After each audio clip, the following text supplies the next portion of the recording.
ભરૂચ જિલ્લા કલેક્ટર કચેરી ખાતે કલેક્ટર ગૌરાંગ મકવાણાના અધ્યક્ષસ્થાને ગણેશ મંડળોના આયોજકો આગેવાનો સરકારી અધિકારીઓ સાથે બેઠક યોજાઈ। બેઠકમાં જિલ્લા કલેક્ટર ગૌરાંગ મકવાણાએ ગણેશ મંડળોના પ્રતિનિધિઓને મહત્વપૂર્ણ માર્ગદર્શન આપ્યું હતું। આ વર્ષે ગણેશ ઉત્સવ ઓપરેશન સિંદૂર અને સ્વદેશી અપનાવો જેવી થીમ સાથે ઉજવવો જોઈએ, જેથી લોકોમાં દેશપ્રેમ અને સ્વદેશી પ્રત્યે આકર્ષણ વધે। મોટી મૂર્તિઓના વિસર્જન માટે ભાડભૂત ખાતે વિશેષ વ્યવસ્થા કરાઈ છે, જ્યારે નાના મંડળો માટે શહેરની અંદર કૃત્રિમ કુંડો તૈયાર કરવામાં આવનાર છે।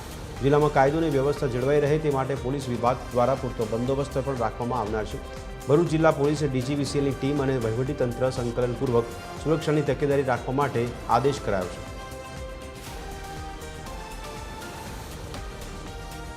છે। તમામ ગણેશ મંડળો છે એમની જોડે મીટિંગ રાખેલી અને એક સૂચનના ભાગરૂપે એમને સૂચન એવું કરવામાં આવેલું કે જો આ વખતનું થીમ ઓપરેશન સિંદૂર અને સ્વદેશી અપનાવો એના પર જો ભાર મૂકીને એ થીમને રાખવામાં આવે તો એક દેશભક્તિની ભાવના પણ નાગરિકોમાં આવે અને આપણા જે સ્થાનિક ઉદ્યોગો છે, સ્થાનિક કારીગરો છે એમને પણ ખૂબ લાભ થાય।